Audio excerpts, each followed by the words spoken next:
Hi, I'm Victoria Wilson, and today I would like to talk about a subject called sociology, or more precisely, the study of sociology. Now you're probably thinking, oh, this sounds boring. Study sociology. Why do I need to know this? Why do I need to listen? Why is it important to me? And how can I apply it in my life?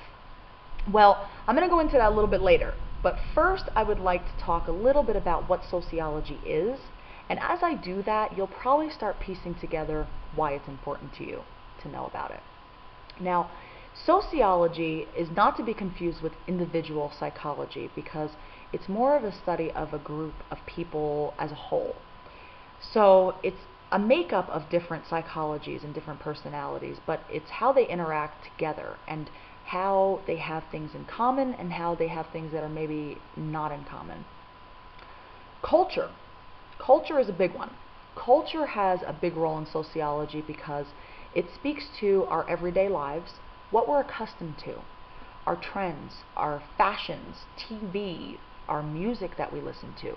That kind of thing is really important in sociology.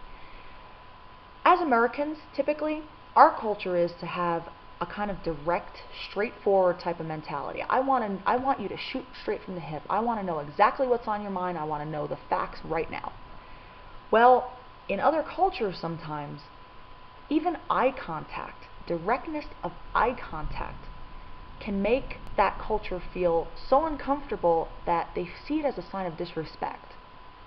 So, if you're going to be speaking to a large group of people, small group of people, whatever the case may be, you want to pay attention to the culture before you even prepare what you're going to say to them, because you don't want to insult anyone. You don't want to be direct with people who don't appreciate that kind of directness and will take it the wrong way.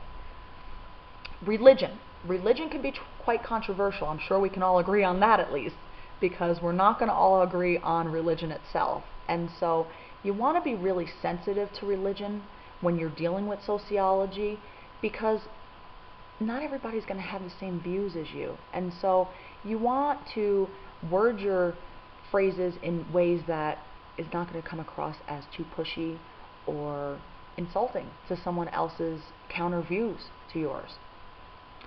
Sexual orientation, gender, all of these things play a role in sociology.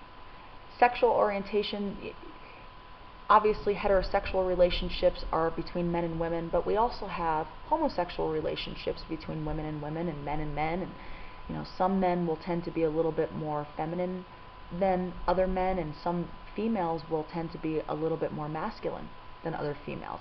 You want to be conscious of that. You don't want to stereotype. You don't want to come across in a way that can be insulting. So that's really important in sociology. Age is another big factor. Now, it also kind of speaks to culture because different age groups will have almost a different culture, even in the same country. For instance, my brother is almost 11 years younger than me. It's almost like I have to speak a different language to get through to him. And you would think, it sounds really funny. Even when I say it, it sounds funny, because that kind of age difference is not huge. There's not a huge gap there. But the difference in the culture, the difference in the background is so incredible. So if I were to speak to a group of people that were, say, half my age, I wouldn't speak to them in a way that I would speak to people that are my same, because it's a whole different background, it's a whole different culture. And so that is a segue also to my final part of sociology that I'd like to get across to you, which is education background, intelligence background. Let's say, for instance, you're going to do a speech to a group of homeowners and you want to talk to them about mortgages. Well, they're already homeowners. They've been in their home, they're paying their mortgage, they've signed paperwork, they have a general idea as to what a mortgage is comprised of and the different components that go into a mortgage. You're going to have to do your homework a little bit more when you're speaking to this group than if you were speaking to a bunch of first-time homebuyers, for instance.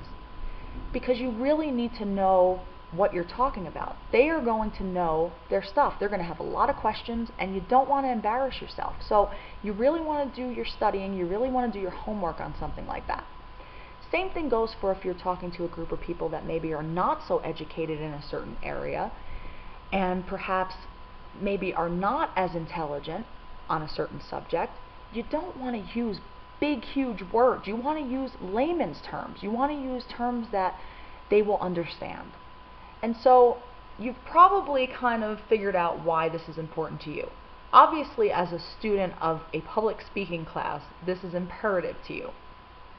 But why is it important beyond that? Well, beyond that, you're probably in the near future going to have to go on a job interview, a series of job interviews. You wouldn't go on that interview not knowing anything about the company's culture, about their background, their politics, their views. You want to do your research on that, right, before you even go on the interview? Well, what about the person interviewing you? You've spoke to them probably on the phone, maybe even several times. You've had a phone interview and such. You want to know what their background is like. You want to know what their culture is like so that you don't insult them. You have to be able to learn to speak to a lot of different groups of people in your life. And so even on the job, once you are hired, you're probably going to work with a lot of different cultures, a lot of different backgrounds. So in order to really be successful in that kind of environment, it's important for you to not only know what sociology is, but have a good understanding of people's backgrounds and what you should say and what you shouldn't say, and different ways to word things so that you don't insult anyone, so that you can work together in peace.